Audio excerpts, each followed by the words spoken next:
Good morning, everyone, and welcome to the Morning After Recap Show brought to you by irishsportsdaily.com. I am your host, Greg Flammang. Notre Dame 52, Florida State 3. We're going to talk about that. We're going to talk about college football at large, some shenanigans at the end of the BYU game, the ADs going up in the press conference, calling out the referees. Never see that. We're going to talk about Leonard's game. We're going to talk about the game from the offense, talk about the game from the defense, anything that comes up in the chat that is already lively and going. CFB Hertz is upset that Vegas only favored Notre Dame by 26 points in this game. It was a little weird.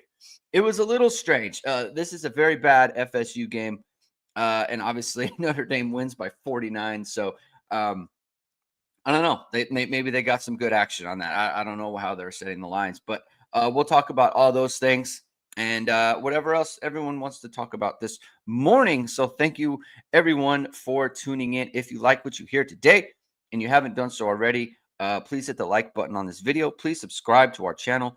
Please hit the notification bell so whenever it is, we are going to go live. Links to the podcast are in the description below. And I've been teasing this the last couple of shows. ESQ Clothing has a special Black Friday sale going on. And what it's going to be is however many points Notre Dame scores against Army, that Ge Wang, the owner and alum of Notre Dame, owner of ESQ Clothing, he is going to match that percentage off of all online items. So you're going to want to head over to ESQ Clothing after the Army game. That's going to be the Black Friday special.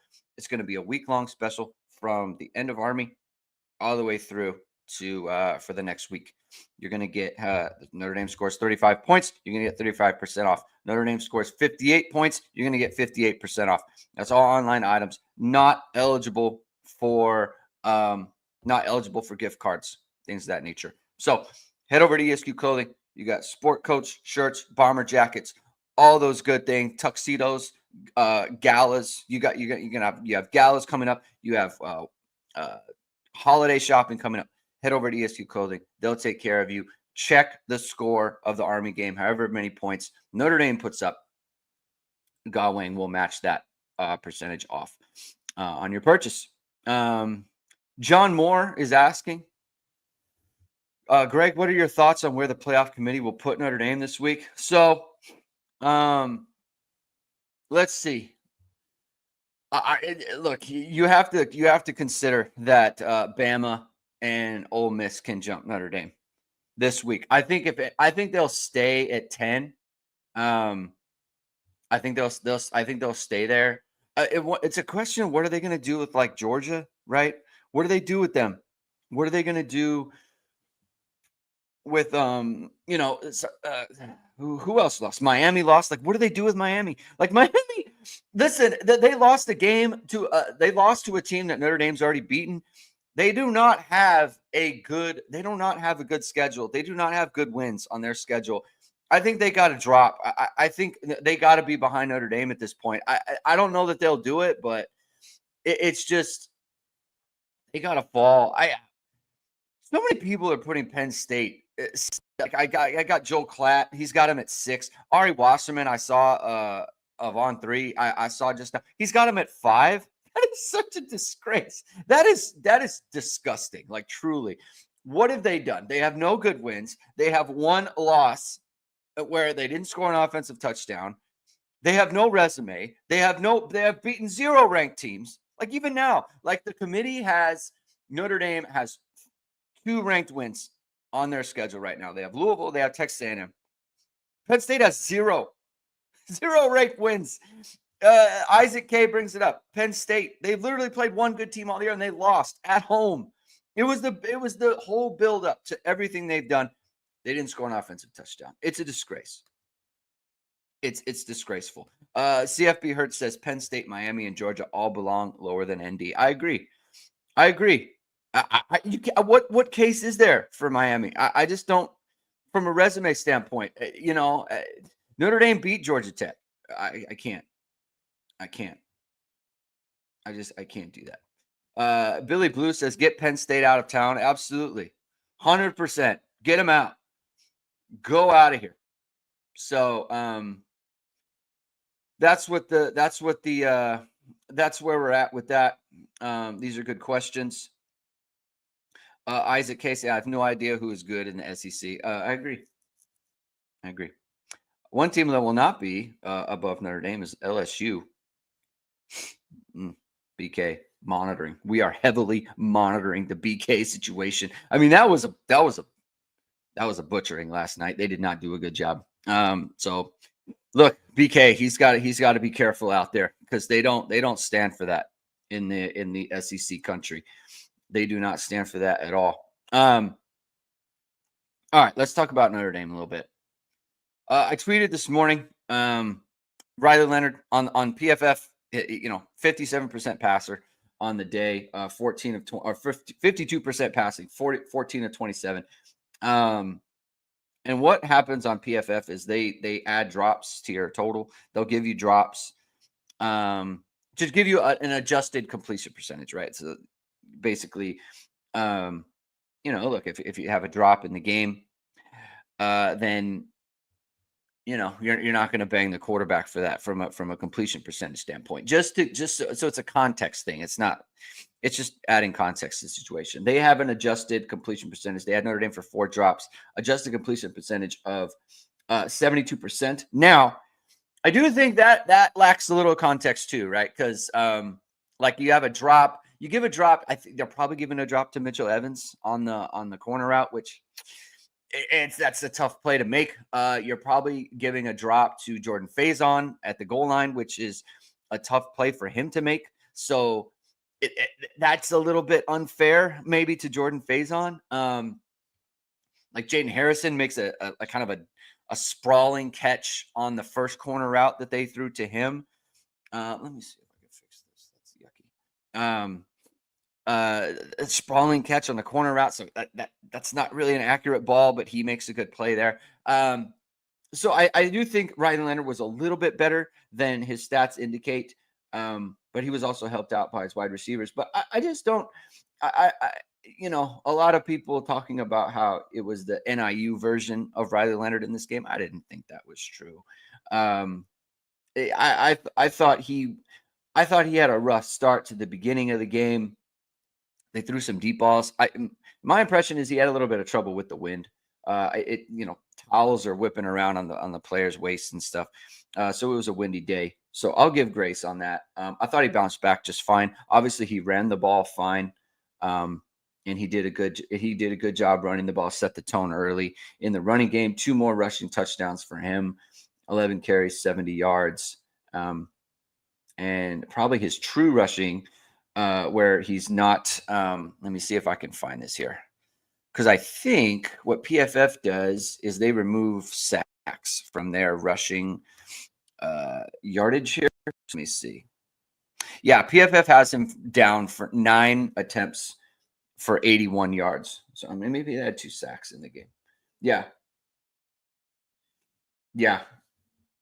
They got him sacked twice. Yeah, 2 sacks that they took. So they've got him down for 9 carries for 81 yards. So that's a good job rushing by him. And then obviously Jajarian Price had the big one as well. Sid Irish says, why are you expecting Riley to be an accurate passer? Never has been. That's not true.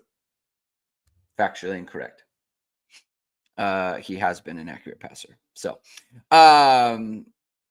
yeah, Gordon Butler says ball placement not ideal. That is true. I think from a ball placement standpoint, yesterday was a rough day for him. Rajon says Leonard seemed off focus first half at times. Riley Leonard, something that he can kind of work on himself is he has like he wears his emotions on his face very much. Like if something happens that he doesn't like there was one play where I don't know I can't remember what play it was, but he like mouthed like 3 F-bombs to himself. It was pretty clear like he wasn't happy. He's just like that. It's just that's something you got to get used to. Like after the game, he called himself ignorant and greedy on some of these plays, which Jamie and I were commenting like those 2 things don't really go together. Ignorance and greed like that. But that's kind of where he is. So he's just like that. He's just that kind of a guy. You just got to get used to it. Jay Lehman says, why didn't they go to Love more? This is kind of a weekly thing for him. Jeremiah Love, he had more carries. He had the most carries in the game, actually. Jadarian Price had 7 carries. Of the running backs, Riley Leonard had 11, but like again, that's sack yardage. Jeremiah Love 9 carries, 19 yards, by far his worst game. He did notch a touchdown, so that's his. He's got a touchdown in every game so far this year. So it's nice to continue that streak. I think, and Jamie and I talked about how every time Aeneas Williams is in the game, you think to yourself, Jeremiah Love can be doing this. I don't. It's like I don't know why Jeremiah Love can't be the third down back. He has the skill set. Obviously, it's much more dangerous for the defense to have him out there than Aeneas Williams. Then again, Aeneas Williams, he performs well every single time he's in the game. He's never been a poor player. He had a key third down conversion on the first drive. He had a diving catch in which it was held, so they got the catch in the 2-minute drill. He caught a little out route. They got the catch and the holding yardage, so that was a key play for that drive. He's a good runner when he gets the ball. So look, it's nothing against Aeneas Williams. It's just that it's not Jeremiah Love, and you feel like Jeremiah Love is someone that you want to get the ball as much as possible. And we did talk a little bit about how you want your guys to be fresh, and you want to make sure, because Notre Dame is there. They want to be a playoff team. They want to play deep into December. They want to play into January, right? So that's something they have to keep in mind. I wouldn't mind it if he was closer to like 15, 16 touches every single game, right? And I think everyone would be okay with that. So yesterday he had 9 carries, and he had, I felt like he had a catch, but yeah, he had 1 catch for 13. Now they tried to throw it to him another time and he dropped it, but that only would have been 11 touches on the game.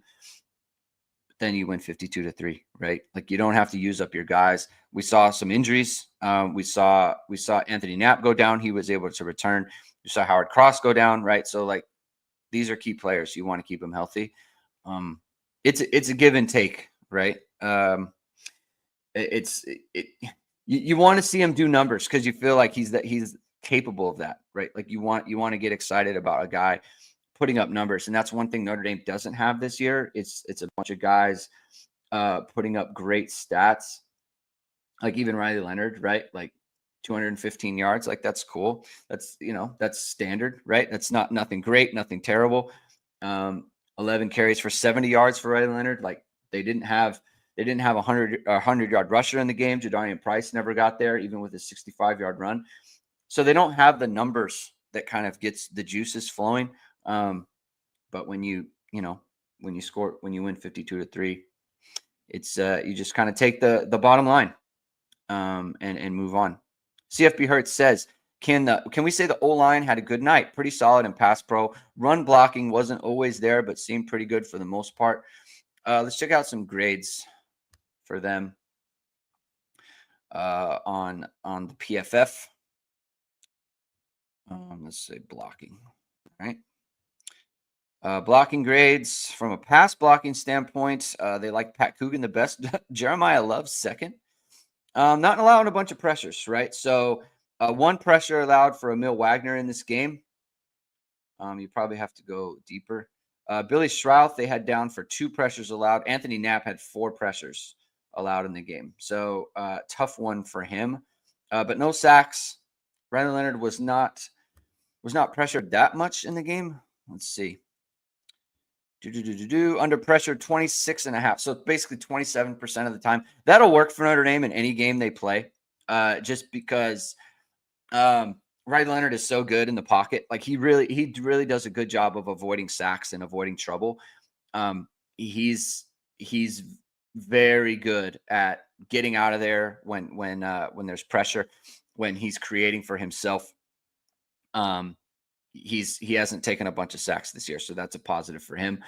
In the run game, I thought they I thought they had trouble at times, and then they, their good plays were their good plays, and their bad plays were their bad plays. I think it was kind of, hit and miss on that front for the offensive line.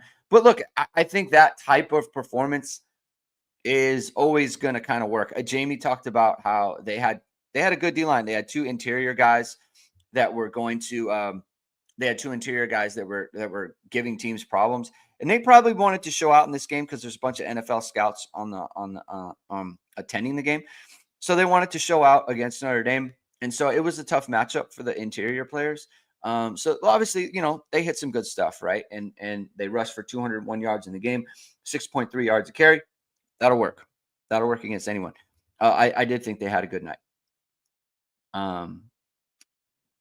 Sid Irish says Notre Dame's still experimenting, not complaining. Yeah, it is. There is some of that to Notre Dame where they are still trying things out, and so there's a lot of growth still to be had for this team. Hopefully, they can see it through. Right, like it would be. I really want to see this team make a run for it in the playoffs because I feel like with their defense playing the way it is, Mike Berardino had a good stat where there's not a lot of teams that are top 10 in the country or top 15 in scoring offense and scoring defense. Notre Dame is, I believe, 11th in scoring offense at 38 points a game, and they're third in scoring defense at 11 points a game that they're giving up. So it's a good combination. I'd like to see this team continue to grow, and hopefully they can keep winning, and we can really see what they can do. One loss is obviously going to be fatal to their playoff chances.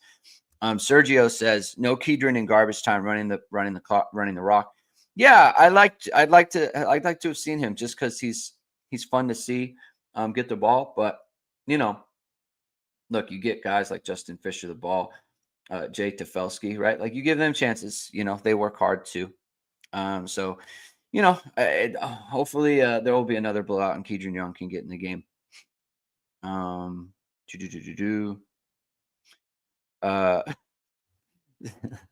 CFB Hurt says Knapp also got his nuts landed on, hard to block after that. That's tough. You don't want that. Never want that. John Moore, thank you for the comment. Mills and the D line dominated. The team can go far if they continue to play like that. Riley Mills was on another level yesterday. 3 sacks, 4 pressures. I think it was Jalen Sneed who had 4 pressures in the game as well. So that's a good job by him. Got to figure out about Howard Cross. Again, I assume that he is going to I assume he's going to miss next week. That was a big wrap on that ankle, and he didn't seem too happy either. He's gingerly walking off. That's concerning for Howard Cross, but I think long term he should be okay. He should be just fine.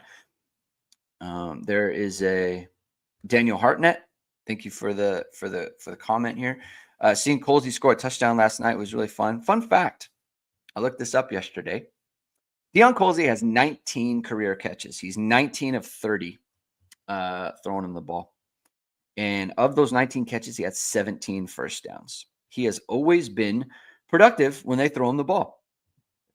He has 3 total touchdowns in his career. It's strange.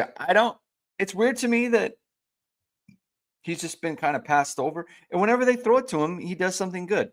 He doesn't have a bunch of drops. They throw him the ball, he catches it, and he makes plays.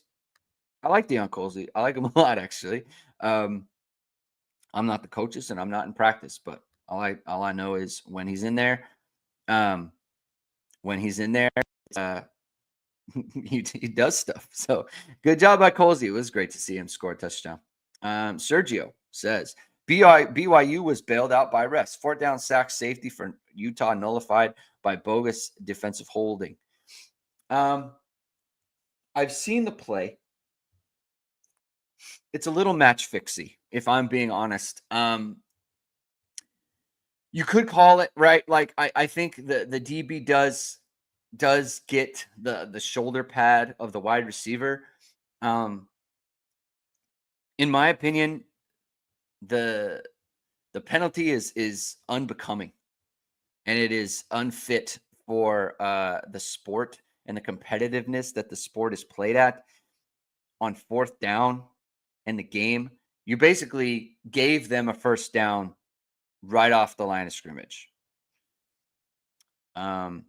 Utah didn't have to do anything to get a first down on that. It'd be one thing if he had like straight up tackled the wide receiver, right? A slight grab, like there are grabs like that on literally every play, whether it's a wide receiver, whether it's on the offensive line. Like there are little micro holds. You know how we call like micro expressions and micro aggressions and that sort of thing. There are little micro holds on every play. And so to bail out BYU in that situation, just completely give them a first down, no matter what happens on the play. It's unbecoming. I mean, if I was their AD or whoever it might be, I think you're right to be upset. I don't think that is the way the game should be played, and I don't think that is it's befitting of the moment. And I think it's an embarrassing call, and I think that's not. It just shouldn't happen. It just shouldn't happen. And look at these refs. They hide behind their little rule book, and they hide behind the letter of the law. We live in the real world. Like we live in a world where you don't call something all game and then it comes out on 4th and 10 from the 10. Just you can't have that. You can't have that. And I don't want to be gaslit about the letter of the law. Come on. We've seen this stuff.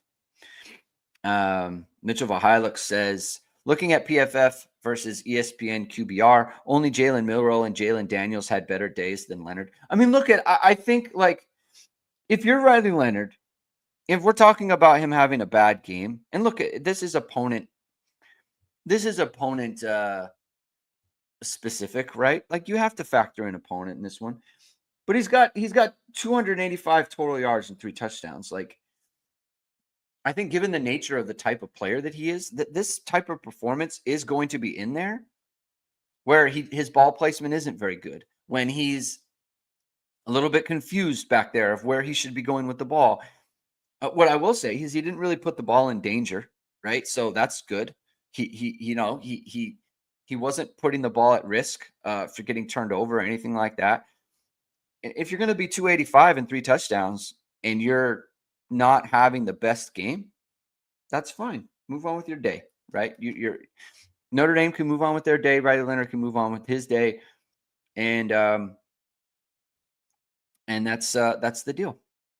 So that's exactly how college football works, right? You're not great every single week, and it's fine. Coming off a bye, he's a little bit rusty. Still made enough plays. Like I said, 285 total yards and 3 touchdowns. That'll work out. Let's see. Rajon says Marcus does a good job keeping as many guys involved as he can. The entire team, right? The entire team has. They've always been this way, and they've definitely been this way on defense. Now on offense as well. They're getting guys involved. Brendan Steyer, thank you for the comment, Brendan. Brendan, hey, I don't remember you being in chats before. I don't know if you're a regular, if a long-time listener, first-time chatter. Subscribe to the channel. Happy to have you here, right? Hit the like button. Hit the like. Hit subscribe. Hit the notification bell. We roll on. Brennan's comment, if Georgia or Miami is ranked above Notre Dame, the committee is biased. It's definitely I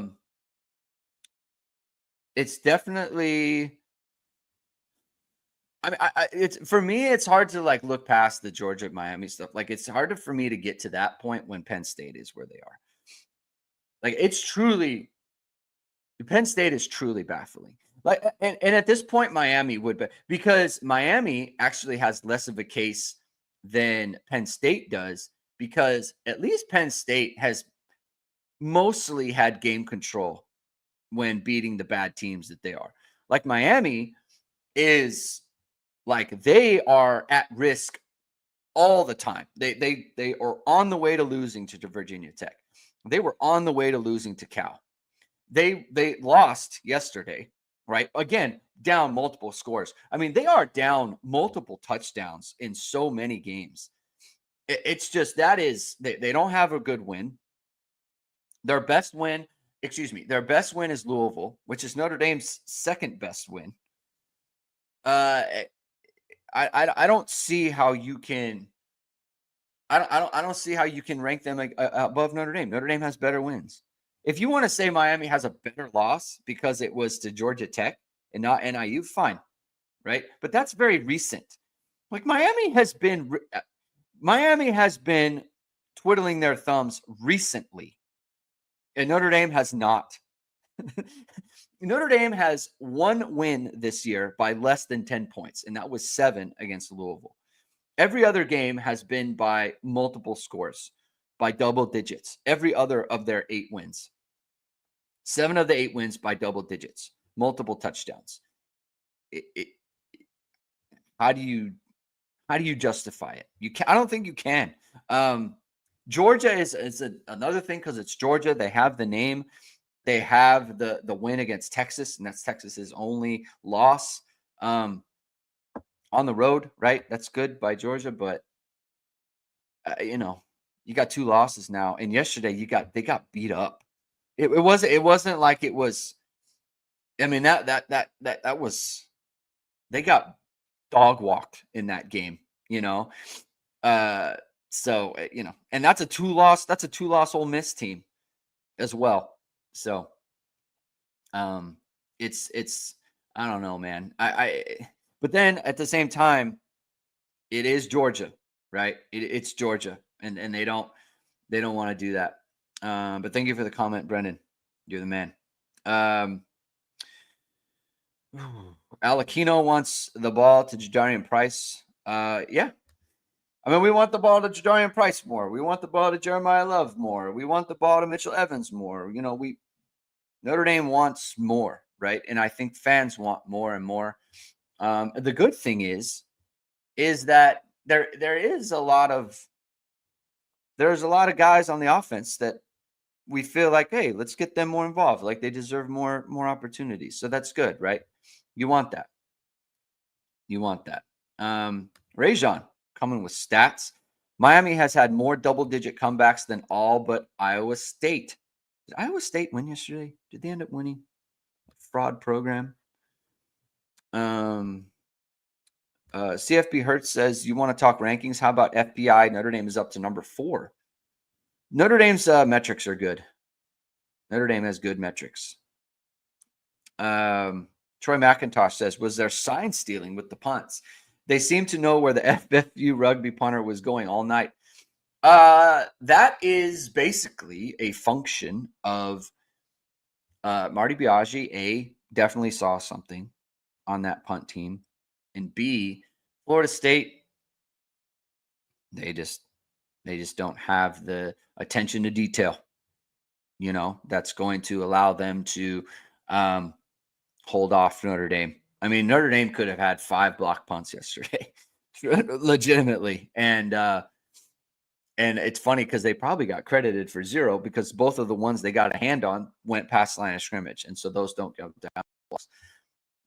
So that's unfortunate. The game will be lost to history. Chowds. Is anybody talking about the thriller of Mizzou or BYU games last night? We've definitely talked about BYU a bunch. Drew Pine, the Fighting Drew Pines, like making it happen in the last minute or so. Drew Pine. It's good stuff. Eli Drinkwitz talking about how he kept Missouri's playoff hopes alive. Okay. All right, Eli, we're good. Thank you very much. CFB Hertz. Drew Pine, noted winner of big-time football games. Listen, Clemson Slayer is what we call Drew Pine. The Clemson Slayer. ISU lost. Okay, Iowa State lost. They're terrible. The Big 12 is, God, what an awful conference that is. Oh, they stink. They are stinky, smelly. Bad conference. Chowd says, if Notre Dame isn't ranked at least number 7, I'm going to crash out. I don't know what that means, but I'm interested. I'm intrigued. What does that mean? Crash out. Need color, Chowds. I want that. What does that mean? Crash out. Let's talk about it. Alakino says, thanks for this live because watching the Giants is going to make me pull my hair out. I appreciate it. It's it's tough out there, man. The sports teams sometimes they just don't do it for you. The Giants are tough. Daniel Jones. What are you gonna do? What do you do with him? What do you do with that situation? At least Malik Neighbors looks good. That's good, right? He looks like a he looks like a good football player, so that's good. Oh, here we go. Child says, crashing out is like having a fit, throwing a tantrum. I like that. Throw things, throw papers, throw chairs. Just don't hurt anybody. Brennan Steyer says FSU made no adjustments either. They didn't care. Very sad. Like I said on the show last night, I thought Mike Norvell at the end of the half there actively hurt his team. Obviously not on purpose, but he hurt his team. Notre Dame's lining up for a 52-yard field goal with the backup kicker against one of the better units on your team, which is the kick blocking. I mean, if FSU is good at anything, they're good at blocking kicks.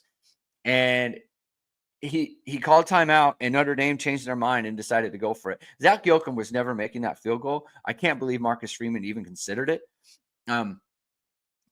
And so Florida State calls timeout. Then they send 12 on the field. It was clearly on purpose because they wanted with the rule change, it made no sense to put 12 on the field. Maybe they didn't know.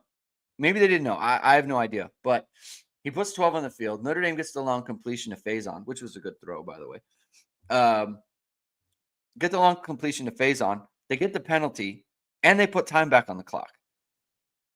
And then Notre Dame scores the next play. It was one of those classic situations where the coach actively hurt his team being able to win the game. I told our group chat, the ISD group chat, Rajon says, what do you think Norvell said at halftime in the huddle? I'm sorry. Honestly, I think he needed to. He hurt his team and he made a mistake. And like it's kind of a coach. He's been coaching for long enough to where he should know better. He should not be the reason in game that Florida State is losing. And, look, it's 14-3 at the time. It could have, you could have gone into halftime down 14-3. Instead, 2 plays later, Notre Dame's in the end zone. It's 21-3 and the game's basically over. I don't know. Isaac K, maybe Notre Dame was going to fake an FSU notice. Someone else brought this up to me. So the thing about that is that it was a terrible spot to fake it because it's a 52-yard field goal, right? And there's only 21 seconds. So even if you make it, the upside, like basically, do you have a fake field goal that is designed to score from that far away? Because like what are you hoping for? Like usually on a fake field goal, like you're not thinking about actually running it in. Like you're thinking about, you're not trying to score on a fake field goal. You're trying to get a first down there, right? Even if you're successful in getting the first down, the upside of that, you're probably just kicking a field goal later. So if you're going to do that, then just use your offense. And that was why I was like, Notre Dame should not be kicking this. Try to get the first down with your offense. It's not like FSU is going to go down and score. So even if they were trying to fake it, that's fine. Let them fake it and mess around and have them go for it with whatever, even if it's Tyler Buckner, right? Even if you had Tyler Buckner out there, let him try to throw the ball to some tight end or whatever it might be. Instead, you put Riley Leonard out there and he hits Jordan Faison. Like that's obviously not a good situation. So I thought he completely messed that up. So you may have noticed on the Twitter machine, I put out, I did a thread of the 93 game. Something I didn't mention is Bryant Young played in that game. He was awesome in that game, actually. In fact, I think it's part of the reason why they won the game. He had 2 sacks against Florida State in 1993, and he was basically harassing Charlie Ward the whole time. His son played in this game. Bryce Young played in this game.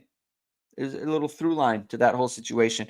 He played great. He had three pressures on the day. Let's see the stats. Let me check it out. You can't see it, but I can see it. I promise to tell you the truth. Let's see. Bryce Young, 4 tackles. Let me see. 4 tackles, 3 solo. He had a half sack and another quarterback hurry. So look, Bryce Young. Just there's a through line, right? The 93 game. Main Street is still iconic. The whole game is iconic, honestly. A lot of people liked it. A lot of people like talking about that game because it was a special game in the history of college football. Child says, I know in 2022 Notre Dame had 8 block punts and field goals, but it seems like this year special teams has been exponentially better because there are still 3 blocked punts, 5 if they count last night. Yeah, I think Notre Dame was key in with the block punt. Like the block punt stuff in 2022 was insane. I've never seen that again. But like Notre Dame has been very close to blocking punts this year. They've blocked field goals. They had, last year with Marty Biaggi, they've had fake punts. They've had multiple fake punts. Marty Biaggi's been a good special teams coordinator, like a very good special teams coordinator. You have fake punts. You have fake field goals. You have block kicks. You have kickoff return touchdowns. They had a kickoff return touchdown to Jajarian Price last year against USC, which was key. So Marty Biaggi's done a very good job as the special teams guy, and he's been working with the safeties as well. You talk about like Notre Dame isn't getting better value out of any coach than they are out of Marty Biaggi, where he's basically doing 2 jobs. And Notre Dame safeties are playing very well. Now, look, we'll give that credit to Mike Mickens as well because he's in charge of that group by definition. But Marty Biaggi, they're really getting good value out of his role on the staff. So that's something that I think people should talk about. Why are we talking about this? Troy McIntosh, MSU scored on Kelly. What was it? The Little Giants play was absolutely illegal. A disgraceful. Gosh, first of all, they snap it after the clock goes 0, so the play clock ran out. Second of all, the tight end goes down and tackles Notre Dame's. Literally, you talk about like letting things go. The tight end goes down, like because Notre Dame snuffed it out. Like they had covered it. The player, I think it was actually Le'Veon Bell. Like he goes out there and he tackles Harrison Smith, who's covering the tight end. He's wide open, and everyone's like, "Oh, look, like this great call." It's like, yeah, dude. Like Notre Dame absolutely saw the play. He tackles the guy, and then they get all the credit. It's like, oh, what a genius. What a genius call by D'Antonio. It's like, yeah, Notre Dame absolutely expected it.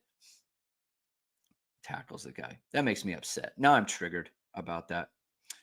Brennan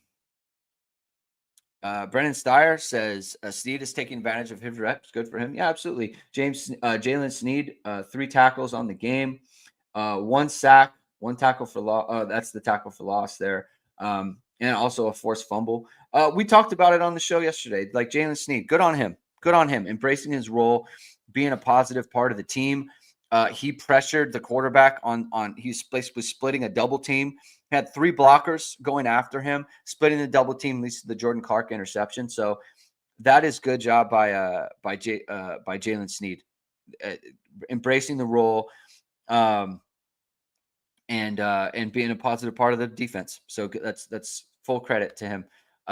Child says, when is Morrison coming back? Never. He will not be back this year, and he will probably be going to the NFL. That is the situation. Ooh.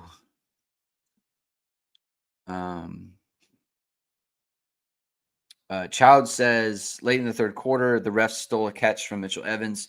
They said it was incomplete. The rules in college football is the ball can touch the ground as long as he keeps control. He did. So the thing is that he basically, the ball hit the ground and then he switched hands. If the ball, so you're right, the ball can hit the ground, and if you have control of it, it's fine. But the ball moved after that. They're never catching it. I mean, they're never calling that a catch.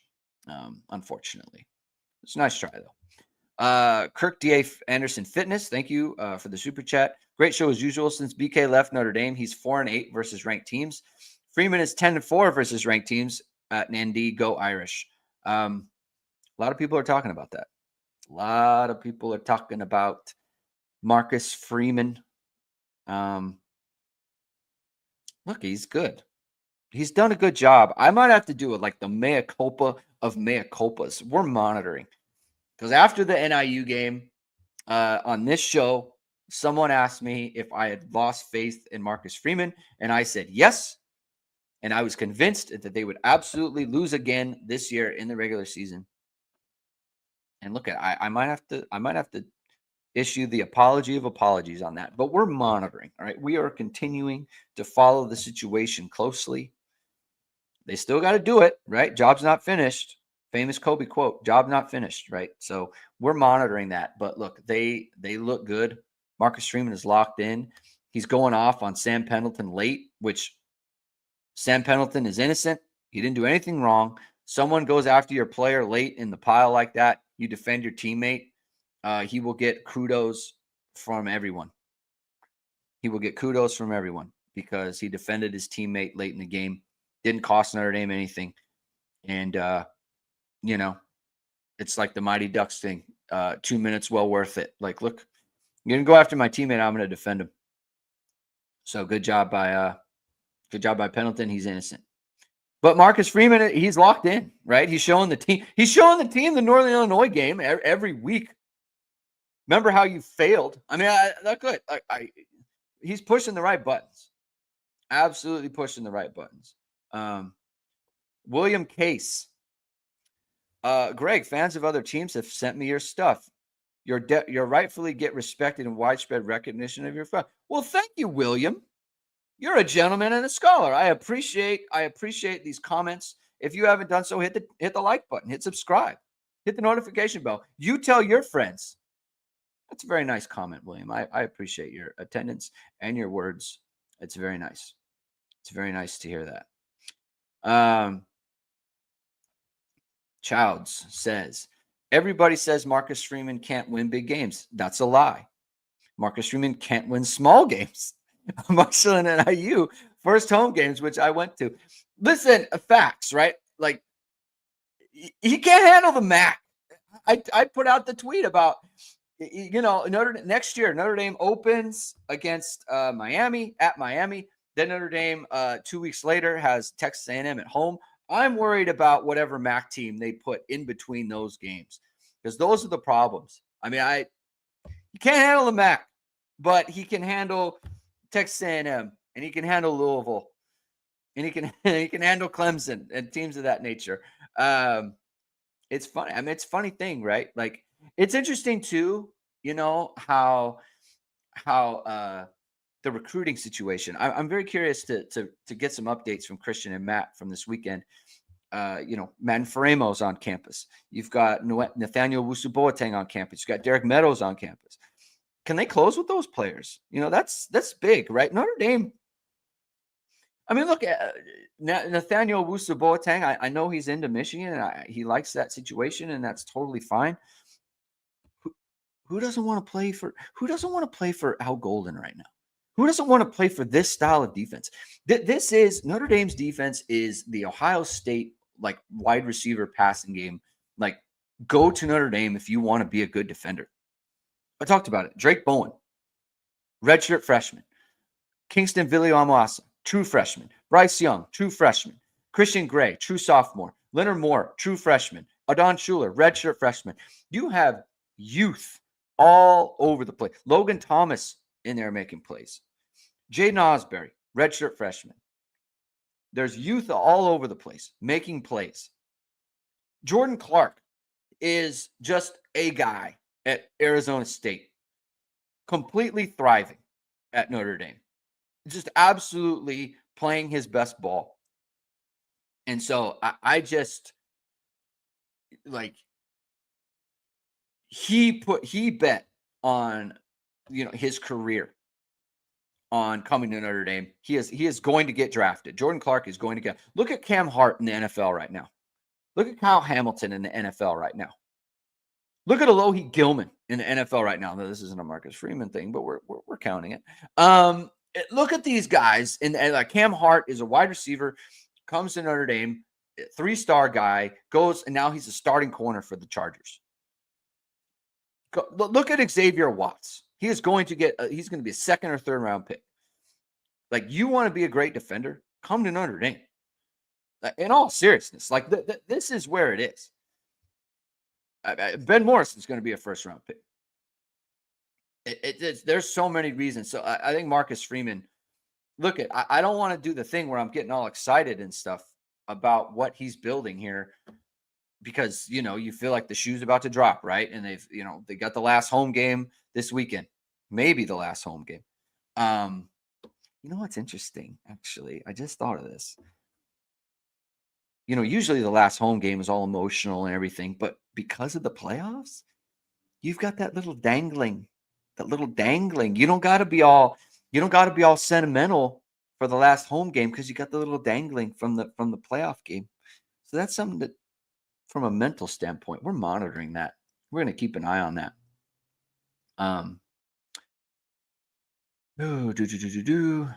Lauren Grad says, interesting to see Bo Collins replaced by Deion Colsey after the drops, and Colsey played well. I don't know that he replaced him per se. Because Bo Collins, he definitely, I'm pretty sure he led the receivers in snapping. Let's check it out. Bo Collins, 52. Bo Collins played 52 of the 57 snaps. Oh, well, 52 of the 65, excuse me. The starters were in for 57 snaps. So, like, Bo Collins is set. Although, to the sentiment, I am happy that Deion Colsey got in the game. I like Deion Colsey. He makes plays. Troy McIntosh says USC is his main concern. It's mine too. But USC to me is bizarro Miami, whereas Miami several times has been on the way to losing and they've won. USC's several times been on the way to winning and they've lost, right? So there's the thing. I will say that while USC is viable, they've got Nebraska, who's viable. Like, they've lost game, and they've got UCLA. UCLA is like playing good football right now. That is very interesting game. That is a very interesting game. If USC loses to UCLA this year, oh boy.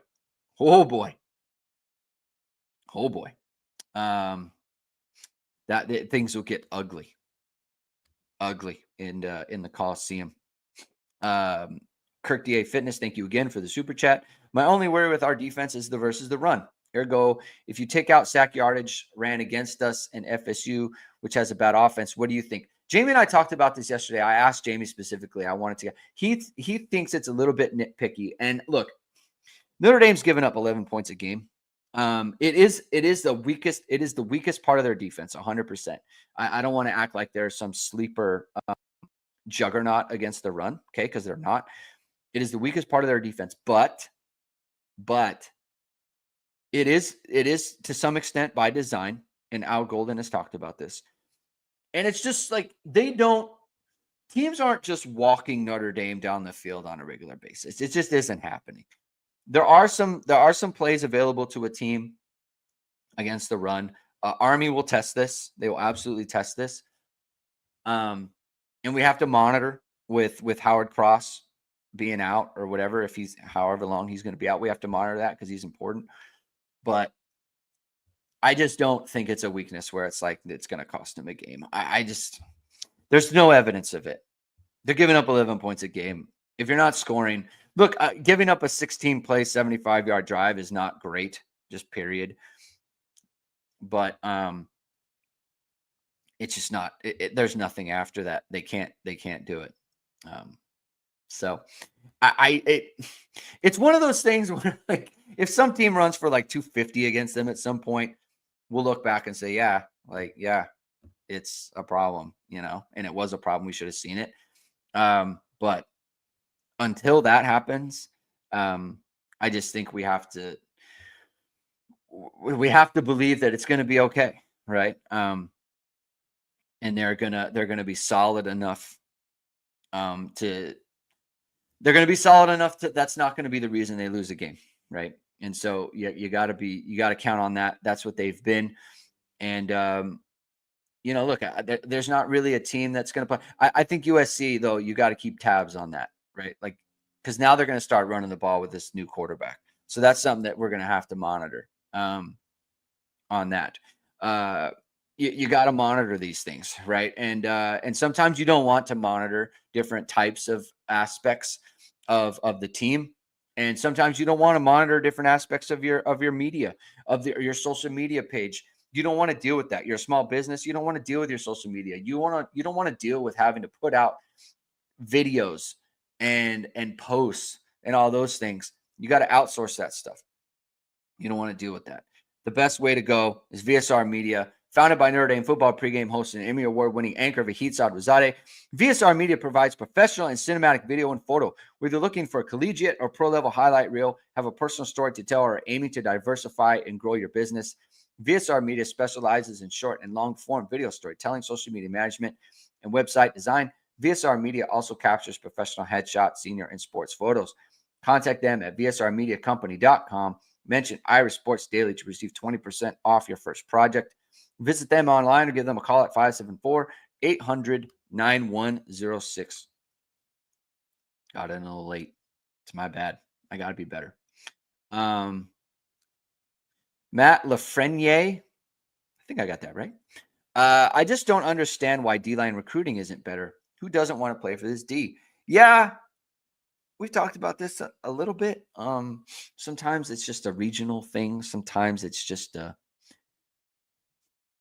like, look, the studs want to play in the SEC. I get it. I kind of get it, right? You got to hit on the guys that you have a chance at, like Bryce Young. It's a good get. Hopefully they can get Jalen Wiggins, right? Matt was impressed with him physically at the game. Hopefully they can make a move with him. He's a very important recruit for this team. But yeah, you got to land these guys. You got to get hopefully they've hit on Sean Civillano. Hopefully they've hit on Cole Mullins.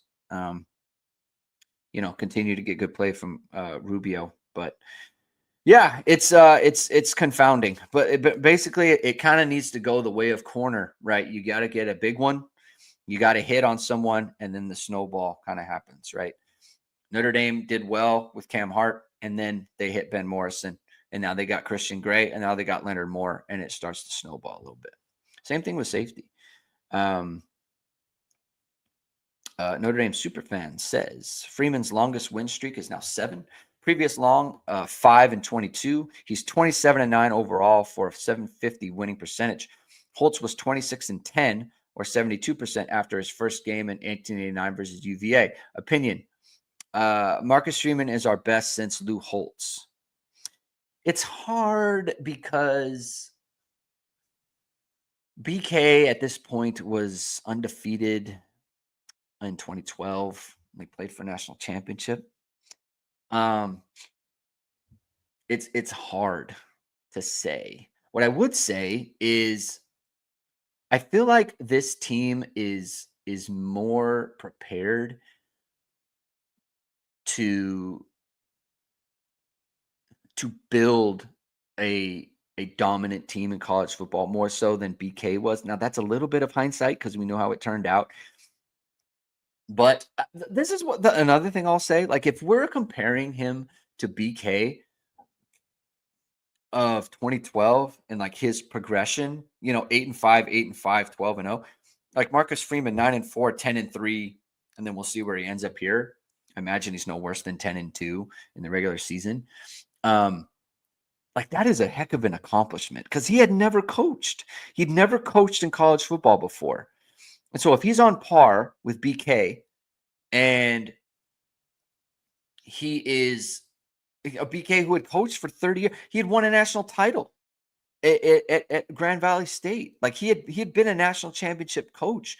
He had been at Cincinnati already. Like Marcus Freeman is really jumping the line in terms of accomplishments and proving that like he had the chops for this.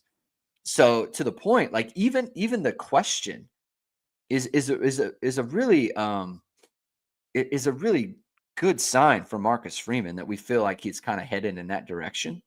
Um, so that's it's good stuff. It's good stuff from you, Notre Dame super fan. I like that. I like that question. I like that comment.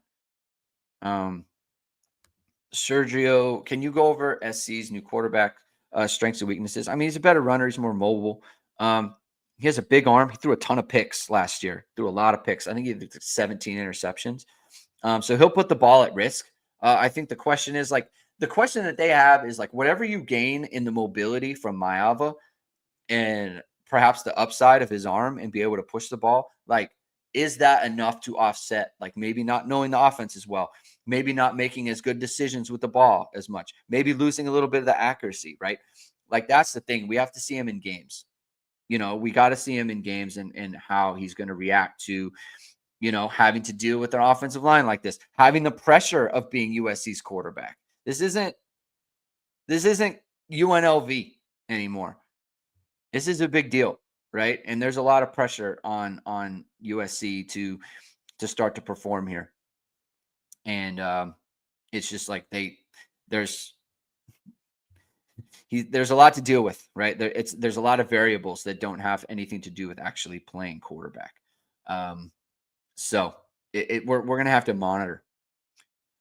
We're going to have to monitor that situation.